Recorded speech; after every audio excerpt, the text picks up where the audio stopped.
The night Moriah Wilson was murdered didn't begin with fear. It began with promise. The kind that follows someone who had everything ahead of her. A rising star in competitive cycling, whose discipline and quiet confidence made her nearly unstoppable. And yet, what makes this story unbearable is not just how it ends, but how close she was to a future she would never reach. Because somewhere in the shadows of admiration and relationships, obsession had already taken root, unnoticed and underestimated, and that is where the tragedy truly begins. As investigators would later piece together, the presence of Kaitlin Armstrong was not random, not impulsive, but something far more chilling. A calculated convergence of jealousy, control, and fear of losing someone she believed she could not live without. And in the days leading up to that fatal encounter, subtle warning signs flickered like distant lightning, easily dismissed, but impossible to ignore in hindsight, creating a storm that no one around them fully understood until it was too late. The emotional hook of this case lies in its devastating normalcy, because Moriah wasn't in hiding. She wasn't expecting danger. She was simply living her life, trusting the world the way most people do, and that trust would become the very vulnerability that sealed her fate. As the investigation initially struggled to connect the dots, leaving authorities with more questions than answers, and a growing sense that something about the crime scene didn't align with randomness, but rather intention. And then came the power shift, the moment everything changed, when surveillance, digital footprints, and witness accounts began to converge, transforming a case clouded in uncertainty into a focused pursuit of a suspect who had already begun to flee, revealing a level of premeditation that stunned even seasoned detectives. Because Armstrong didn't just disappear, she attempted to reinvent herself, altering her appearance, crossing borders, and constructing a fragile illusion of escape. But what she underestimated was the relentless precision of modern investigation, where even the smallest oversight can unravel an entire plan. And as the net tightened, the narrative shifted from tragedy to accountability, from confusion to clarity, and ultimately to justice. The dramatic irony of this case is impossible to ignore, because the very actions taken to avoid capture, running, hiding, transforming, only deepened the evidence against her, turning every step of escape into another piece of the puzzle that would lead authorities straight to her. And when she was finally apprehended, the illusion shattered completely, exposing the raw truth beneath the calculated exterior, a truth that confirmed what many had feared from the beginning: that Moriah Wilson's death was not a crime of chance, but a deliberate act driven by emotional instability and possessive control. In the end, justice was served, not in a way that could ever restore what was lost, but in a way that ensured the truth could not be buried alongside her. And that is the haunting lesson this story leaves behind: that danger does not always arrive with warning, that obsession can disguise itself as love until it turns destructive, and that even in the darkest outcomes, the pursuit of truth remains one of the few forces powerful enough to cut through deception and deliver accountability, reminding us that while tragedy can strike without reason, justice, when it comes, must be unwavering and absolute. The arrest of Kaitlin Armstrong should have marked the end of the nightmare, but instead it exposed just how deep the deception truly went. Because as investigators began reconstructing her movements after the murder of Moriah Wilson, what they uncovered was not panic, but precision, not chaos, but control. A carefully executed escape that suggested this was never meant to be a crime she would answer for. And that realization shifted the entire case from a tragic act of jealousy to something far more calculated. Digital records revealed a sudden withdrawal of large sums of money, a passport used in ways that immediately raised red flags, and most chilling of all, a complete severing of her previous identity. As if she had rehearsed this disappearance long before that fatal night. And when authorities traced her path across borders, the picture became even more unsettling because Armstrong didn't just run, she adapted, altering her appearance, embedding herself in unfamiliar environments, and relying on survival tactics that made her incredibly difficult to detect. And for a moment, it almost worked.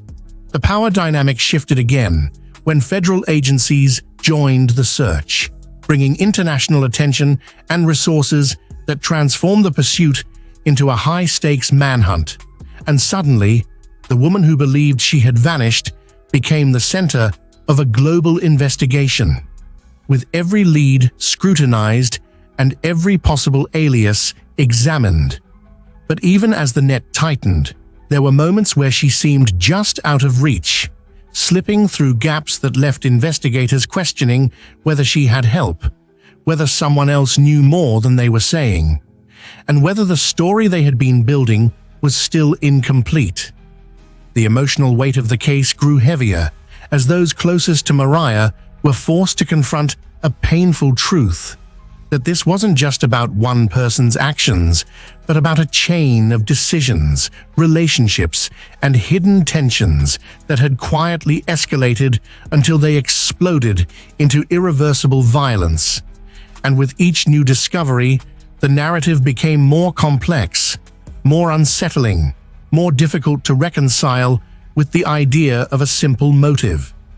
Then came the breakthrough that would change everything.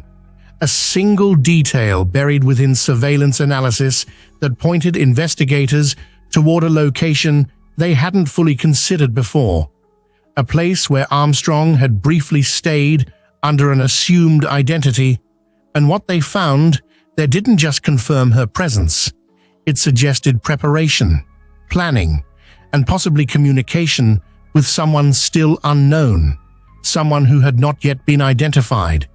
And as authorities began to pull at that thread, the case expanded once again, raising questions that cut deeper than before, because if Armstrong hadn't acted entirely alone, then the truth behind Moriah Wilson's death was far from fully uncovered.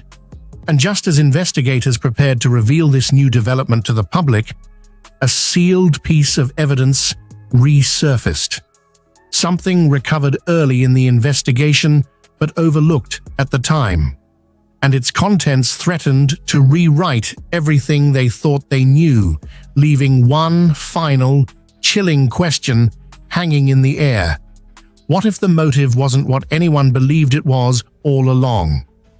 The case that once seemed painfully clear began to fracture under the weight of new evidence, as investigators reopened that overlooked file and discovered something that immediately disrupted the narrative they had built around Kaitlin Armstrong and the murder of Moriah Wilson.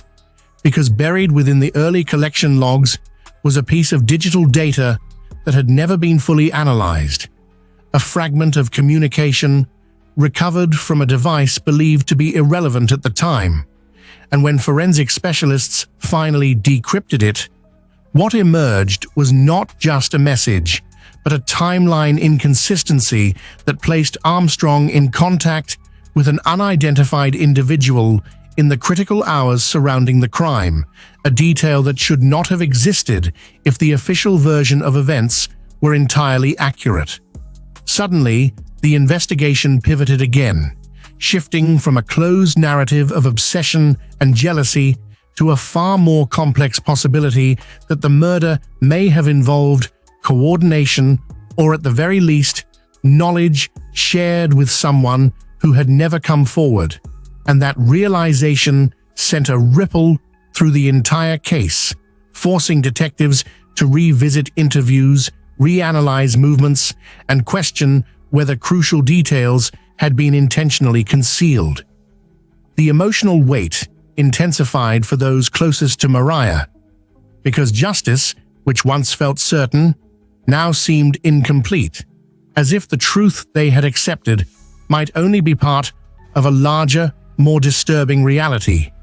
And the deeper investigators dug, the more unsettling the inconsistencies became, including discrepancies in travel timing, unexplained financial transactions, and most chilling of all, a brief but significant gap in surveillance coverage that coincided perfectly with the window in which the crime occurred, a gap that now felt less like coincidence and more like opportunity.